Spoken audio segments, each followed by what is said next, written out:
സ്ഥാനാർത്ഥിയാകാൻ താൽപര്യം പ്രകടിപ്പിച്ച് G Sudhakaran. Party പറഞ്ഞാൽ അമ്പലപ്പുഴയിൽ മത്സരിക്കുമെന്ന് സുധാകരൻ ന്യൂസ് 18നോട് വ്യക്തമാക്കി. സിറ്റിംഗ് MLA തുടരണമെന്ന് ഒരു ചട്ടവും എവിടെയുമില്ല. പാർട്ടി വിടുമെന്ന പ്രചാരണങ്ങളും സുധാകരൻ തള്ളി.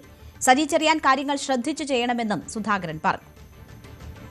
നിയമസഭാ തെരഞ്ഞെടുപ്പുമായി ബന്ധപ്പെട്ട നിർണായക വിവരങ്ങളാണ് ജി സുധാകരൻ ന്യൂസ് 18നോട് പങ്കുവച്ചത്. അതിൽ ഏറ്റവും പ്രധാനപ്പെട്ടതായി അദ്ദേഹം പറഞ്ഞത് പാർട്ടി താൽപര്യം പ്രകടിപ്പിച്ചാൽ താൻ അമ്പലപ്പുഴയിൽ മത്സരിക്കും എന്നുള്ള കാര്യമാണ് അദ്ദേഹം വ്യക്തമാക്കുന്നത്. പാർട്ടി അത്തരത്തിലൊരു തീരുമാനം സ്ഥാനാർത്ഥി നിർണയത്തെ സംബന്ധിച്ച് കൈക്കൊണ്ടിട്ടില്ല എന്നാണ് കരുതുന്നത്. പക്ഷേ അത്തരം ഒരു തീരുമാനം താൻ സ്ഥാനാർത്ഥിയാകണം എന്നുള്ളൊരു താല്പര്യം പാർട്ടിക്ക് ഉണ്ടെങ്കിൽ അമ്പലപ്പുഴയിൽ മത്സരിക്കാൻ തയ്യാറാണ് എന്നുള്ളതാണ് ജി സുധാകരൻ വ്യക്തമാക്കിയത്. മാത്രമല്ല, ജാതിയും മതവും നോക്കി വോട്ട് ചെയ്യുന്നവരല്ല അമ്പലപ്പുഴക്കാരെന്നും അദ്ദേഹം പറയുന്നു. നിഷ്പക്ഷരായ വോട്ടർമാരാണ് അമ്പലപ്പുഴയിൽ ഉള്ളത്. അതോടൊപ്പം തന്നെ ക്രെഡിബിലിറ്റി, ജയസാധ്യതയും ക്രെഡിബിലിറ്റിയുമാണ് വളരെ പ്രധാനം എന്നുള്ളതും ജി സുധാകരൻ കൂട്ടിച്ചേർക്കുന്നു. സിറ്റിംഗ് MLA തുടരണമെന്നൊരു ചട്ടവും എവിടെയുമില്ല എന്നുള്ളതും അദ്ദേഹം പറയുന്നതിലൂടെ ഈ തെരഞ്ഞെടുപ്പിൽ അമ്പലപ്പുഴയിൽ അദ്ദേഹം ഉണ്ടാകുമെന്നുള്ള സൂചനകൾ കൂടിയാണ് ലഭ്യമാകുന്നത്. ആളുകൾ ഇങ്ങനെ പൊതുവെ അഭിപ്രായം പറയുന്നുണ്ട്, ഇവിടെ വരുന്നവരൊക്കെ ഇങ്ങനെ സംസാരിക്കുന്നുണ്ട്.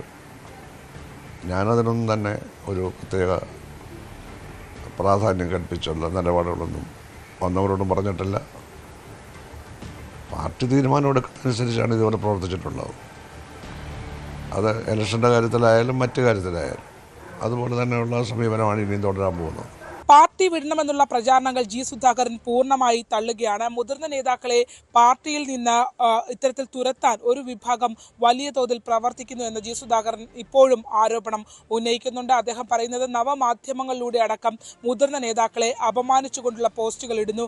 അതിനെതിരെ പാർട്ടി നേതൃത്വത്തിന് പരാതി നൽകുമ്പോൾ നടപടി ഉണ്ടാകാതിരിക്കുന്ന ഒരു സാഹചര്യം നിലനിൽക്കുന്നു. അങ്ങനെ പരിചയസമ്പന്നരായ നേതാക്കളെ അപമാനിച്ച് മറ്റ് രാഷ്ട്രീയ പാർട്ടികളിലേക്ക് വിടുന്നതിന് വേണ്ടി ഒരു വിഭാഗം അതിൽ ഇടപെടൽ നടത്തുന്നു എന്നുള്ളതാണ് അദ്ദേഹം വ്യക്തമാക്കിയത്. മാത്രമല്ല, താൻ എവിടെ നിൽക്കുന്നു അവിടെ തന്നെ താൻ ഉണ്ടാകും എന്ന് അസന്നിഗ്ധമായി അദ്ദേഹം വ്യക്തമാക്കുകയും ചെയ്യുന്നു.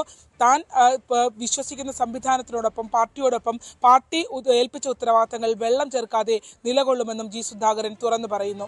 പാർട്ടിയുടെ തീരുമാനങ്ങൾ വെള്ളം ചേർക്കാത്ത ഒരു കമ്മ്യൂണിസ്റ്റ് പാർട്ടി പ്രവർത്തകർ ആശയപരമായിട്ടുള്ള എല്ലാ പോരാട്ടങ്ങളും ഞാൻ പാർട്ടിയുടെ ആലപ്പുഴയിൽ മുൻപന്തി നിന്നിട്ടാണ് ആലപ്പുഴ ജില്ലയിൽ സ്റ്റേറ്റ് കമ്മിറ്റിയോടൊപ്പം ഞങ്ങൾ ഒരുമിച്ചാണ് നീങ്ങിയത്. വിവാദ പരാമർശത്തിൽ സജി ചെറിയാനെതിരെയും അദ്ദേഹം വിമർശനങ്ങൾ ഉന്നയിക്കുന്നുണ്ട്. കാരണം സജി ചെറിയാൻ പറയുന്ന പല കാര്യങ്ങളും തിരുത്തേണ്ടതുണ്ട് എന്ന് നേരത്തെ തന്നെ പലർക്കും അഭിപ്രായമുണ്ട്. ആ രീതിയിൽ കഴിഞ്ഞ ദിവസങ്ങൾ നടത്തിയ മലപ്പുറം അടക്കമുള്ള പരാമർശങ്ങൾ അത് സജി ചെറിയാൻ തിരുത്തേണ്ടി വന്നത് അത് അദ്ദേഹം കൂടി അംഗീകരിക്കുന്ന ഒരു സാഹചര്യം ഉണ്ടായതുകൊണ്ടാണ്. അത്തരത്തിൽ തിരുത്തൽ വരുത്തേണ്ടതുണ്ട് എന്നുള്ള സാഹചര്യം സജി ചെറിയാൻ കൂടി അംഗീകരിക്കുന്നതാണ് ഇത്തരത്തിൽ തിരുത്തി പറയാൻ കാരണം എന്നുള്ളത് ജി സുധാകരൻ വ്യക്തമാക്കുന്നത്. ജയസാധ്യത ഉള്ള ഒരു ഇടമാണ്. ഉള്ള സാധ്യതകളെ കളയാനുള്ള ശ്രമം ആരുടെയും ഭാഗത്തു നിന്ന് ഉണ്ടാകരുതെന്നും ജി സുധാകരൻ പറയുന്നു. അദ്ദേഹത്തിനാവുന്ന പോലെ തിരുത്തി പറഞ്ഞാൽ നന്നായി. മറ്റു കാര്യങ്ങളൊക്കെ പാർട്ടി തീരുമാനിക്കേണ്ടതാണ്. അപ്പോൾ സജി ചെറിയാനെ പറ്റി എനിക്ക് വേറൊന്നും പറയാനില്ല. അദ്ദേഹം എല്ലാ കാര്യങ്ങളും അദ്ദേഹം ശ്രദ്ധിച്ച് ചെയ്യണമെന്നുള്ളതാണ് ഇപ്പം എല്ലാവരും പറഞ്ഞത്. അദ്ദേഹം അത് അംഗീകരിച്ചല്ലോ, അത് കണ്ടല്ലോ. മുഖ്യമന്ത്രി പിണറായി വിജയനുമായുള്ളത് വളരെ വിശ്വസ്തമായ ഒരു ബന്ധമാണ്. അത് വർഷങ്ങളായുള്ള, അതായത് ഏകദേശം 30 വർഷത്തിന് മേലുള്ള ബന്ധമാണ് ഇരുവരും തമ്മിലുള്ളത് എന്നുള്ളതാണ് അദ്ദേഹം നമ്മളോട് അഭിമുഖത്തിൽ വ്യക്തമാക്കിയത്. മാത്രമല്ല, എല്ലാ കാലത്തും വിശ്വസ്തനായി നിലകൊണ്ടിട്ടുള്ള ആളാണ്. മുഖ്യമന്ത്രി കാണണമെന്ന് പറഞ്ഞിരുന്നു, പക്ഷേ അത് പിന്നീട് ഒരിക്കലാകട്ടെ എന്നുള്ള രീതിയിൽ മാറ്റിവെച്ചു. പിന്നീടാണ് അദ്ദേഹത്തിന് ശുചിമുറിയിൽ വീണ് അപകടം സംഭവിക്കുന്നത്. അതുകൊണ്ട് തന്നെ കാണാനായി കഴിഞ്ഞിരുന്നില്ല എന്ന് പറയുന്നു. മുഖ്യമന്ത്രി കാണാൻ വന്നതിലുള്ള, അപകടത്തിൽപ്പെട്ട കാണാൻ വന്നതിലുള്ള സന്തോഷവും അദ്ദേഹം വ്യക്തമാക്കുന്നു. തെരഞ്ഞെടുപ്പ് മേൽനോറ്റ കമ്മിറ്റിയിൽ തന്നെ ഉൾപ്പെടുത്തിയത് മുഖ്യമന്ത്രിയുടെ കൂടെ നിർദ്ദേശാനുസരണമാണെന്ന് ജില്ലാ സെക്രട്ടറി R. നാസർ തന്നോട് പറഞ്ഞിരുന്നു എന്നും അദ്ദേഹം പറയുന്നു. ആരോഗ്യപരമായ പ്രശ്നങ്ങളുണ്ട്, എന്നാലും 3 ആഴ്ച കഴിഞ്ഞ് സജീവമായി പ്രവർത്തന രംഗത്തേക്ക് എത്തുമെന്നും ജി സുധാകരൻ ന്യൂസ് 18നോട് പറഞ്ഞു. കാലെടുത്ത് പെട്ടെന്ന് അങ്ങോട്ട് നടക്കാനായിട്ടില്ല, എന്നാൽ കാല് നിലത്ത് ഇങ്ങനെ വെക്കാം. പക്ഷെ നമ്മൾ നടക്കുമ്പോൾ ഒരു കാലിൽ ബലം വരുമല്ലോ. നമ്മളിപ്പോൾ ഇടത്തെ കാല് അങ്ങോട്ട് നോക്കുമ്പോൾ ഈ വലത്തെ കാലിലല്ലേ ബലം വരുന്നത്. ആ ബലം അത്ര ഇപ്പോൾ കൊടുക്കാൻ പാടില്ല. അത് ഫിസിയോതെറാപ്പി ചെയ്ത് ആ സർജറി ചെയ്ത ഭാഗത്തുള്ള ഒരു വലിയ പിടുത്തമുണ്ട് നമ്മുടെ ആ ഭാഗത്ത്. ഇങ്ങനെ ഈ കാല് അകത്തോട്ട് നമ്മൾ മാറ്റുമ്പോൾ അവിടെ വലിയ പിടുത്തമാണ്. ഈ ഫിസിയോതെറാപ്പി ഇങ്ങനെ ചെയ്ത് അത് മാറുമ്പോൾ നമുക്ക് പൂർണ്ണമായിട്ട് നടക്കാം.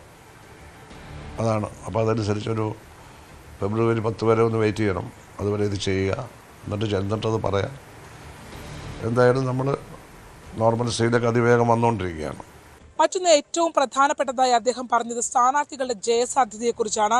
ജയിച്ചു വരാനുള്ള സാധ്യത ആർക്കെന്ന് കണ്ടെത്താനുള്ള മെക്കാനിസം പാർട്ടിക്കുണ്ട് എന്ന് ജി സുധാകരൻ വ്യക്തമാക്കുന്നു. ആരാണോ മണ്ഡലത്തിൽ സ്വീകാര്യൻ അവരെ വിജയിപ്പിക്കുന്നതായിരിക്കണം സ്ഥാനാർത്ഥി, അവരെ മത്സരിപ്പിക്കണം എന്നുള്ളതാണ് അദ്ദേഹം പറയുന്നത്. 3ാം തവണയും അധികാരത്തിൽ വരാൻ സാധ്യതയുണ്ട്. ആ സാധ്യതകൾ പ്രയോജനപ്പെടുത്തണം. അത് പാർട്ടിക്കറിയാം, അല്ലെങ്കിൽ പരാജയപ്പെടുമെന്ന് കൂടി ജി സുധാകരൻ വ്യക്തമാക്കുന്നു. 99% സ്ഥാനാർത്ഥി പട്ടിക തയ്യാറാകുന്നത് വിജയസാധ്യത കണക്കിലെടുത്തുകൊണ്ടാണ്. അല്ലാതെ സീറ്റ് കൊടുത്ത ഇടങ്ങളിലെല്ലാം പരാജയം സംഭവിച്ചിട്ടുണ്ട് എന്നും അദ്ദേഹം പറയുന്നു. അതോടൊപ്പം തന്നെ അദ്ദേഹം ഉന്നയിക്കുന്ന മറ്റൊരു ചോദ്യമുണ്ട്. എന്തെങ്കിലും താല്പര്യങ്ങളുടെ അടിസ്ഥാനത്തിൽ ആർക്കെങ്കിലും സീറ്റ് കൊടുത്താൽ അവർ പരാജയപ്പെട്ടാൽ അതിൻ്റെ ഉത്തരവാദിത്തം ആ താല്പര്യം കാണിച്ച ആളുകൾ ഏറ്റെടുക്കുമോ എന്നുള്ള പ്രസക്തമായ ചോദ്യം കൂടി അദ്ദേഹത്തിൻ്റെ ഭാഗത്ത് നിന്ന് ഉണ്ടാകുന്നു. തെരഞ്ഞെടുപ്പിൽ വിജയിക്കുക എന്നുള്ളതല്ലേ പ്രധാനം. ജയിക്കുന്നവർ സ്ഥാനാർത്ഥിയാവണം, അതിനുവേണ്ടി പ്രവർത്തിക്കണം. അപ്പോൾ ആ കാര്യങ്ങളൊക്കെ മനസ്സിലാക്കി, ജനങ്ങളുടെ മനസ്സും പൾസും ഒക്കെ മനസ്സിലാക്കി ഗവൺമെൻറ് ചെയ്ത നല്ല കാര്യങ്ങൾ, കഴിഞ്ഞ 10 വർഷമായിട്ട് ചെയ്ത എല്ലാ കാര്യങ്ങളും, ഒരുപാട് കാര്യം പറയാറുണ്ട്. ആലപ്പുഴയുടെ മുഖച്ഛായ തന്നെ മാറിപ്പോയത്. എന്തായാലും മുഖ്യമന്ത്രി പങ്കെടുത്തുകൊണ്ടുള്ള അവലോകന യോഗമടക്കം ആലപ്പുഴയിൽ തെരഞ്ഞെടുപ്പ് മുന്നൊരുക്കങ്ങളുടെ യോഗം അടക്കം ആലപ്പുഴയിൽ നടക്കുകയാണ്. അപ്പോഴാണ് ജി സുധാകരനെ വളരെ പ്രസക്തമായ അദ്ദേഹത്തിൻ്റെ ഈ തെരഞ്ഞെടുപ്പുമായി ബന്ധപ്പെട്ട് ഗൗരവകരമായ പല കാര്യങ്ങളും അദ്ദേഹം ചൂണ്ടിക്കാട്ടുന്നത്. ഈ കമ്മിറ്റിയിൽ തന്നെ, ജില്ലാ കമ്മിറ്റിയുടെ കോർ കമ്മിറ്റിയിലേക്ക് തന്നെ ജി സുധാകരൻ ഇപ്പോൾ തെരഞ്ഞെടുപ്പുമായി ബന്ധപ്പെട്ട് തെരഞ്ഞെടുക്കപ്പെട്ടിട്ടുണ്ട്. അതിലേക്ക് കടക്കും മുമ്പ് തന്നെ അദ്ദേഹത്തിൻ്റെ അഭിപ്രായം വളരെ കൃത്യമായി അറിയിക്കുകയും ചെയ്യുന്നു എന്നുള്ളതാണ്. ഇത് വരും ദിവസങ്ങളിൽ CPM തെരഞ്ഞെടുപ്പുമായി ബന്ധപ്പെട്ട് CPM ഇതിനെ എങ്ങനെ വർക്കൗട്ട് ചെയ്യുന്നു എന്നുള്ളതാണ്. എന്തായാലും ജി സുധാകരൻ, തോമസ് ഐസക് എന്നീ ജനകീയ മുഖങ്ങളെ ആലപ്പുഴയിൽ വീണ്ടും ഉപയോഗിക്കണം എന്നുള്ള അഭിപ്രായം പല കോണുകളിൽ നിന്ന്, നവമാധ്യമങ്ങളിലടക്കം ഉയർന്നു വരുന്നു. പ്രവർത്തകരുടെ ഉള്ളിൽ നിന്നും അത്തരത്തിലുള്ള അഭിപ്രായങ്ങൾ ഉയർന്നു വരുന്നതിനിടയിലാണ് ഇത്രയും ഗൗരവകരമായ ശ്രദ്ധേയമായ പരാമർശങ്ങൾ ജി സുധാകരനെ പോലെയുള്ള മുതിർന്ന നേതാവിൻ്റെ ഭാഗത്ത് നിന്ന് ഉണ്ടായിരിക്കുന്നത്. അദ്ദേഹത്തിൻ്റെ വാക്കുകളിൽ നിന്നും അമ്പലപ്പുഴയിലെ സ്ഥാനാർത്ഥിത്വത്തെ സംബന്ധിച്ച് അദ്ദേഹത്തിന് താല്പര്യമുണ്ട് എന്ന് തന്നെയാണ് നമുക്ക് മനസ്സിലാക്കാൻ കഴിയുന്നത്. ആലപ്പുഴയിൽ നിന്നും ക്യാമറമാൻ മനോജിനൊപ്പം ശരണ്യ സ്നേഹജൻ, ന്യൂസ് 18. കൂടുതൽ വാർത്തകൾക്ക് news 18 Keralam YouTube channel subscribe ചെയ്യുക.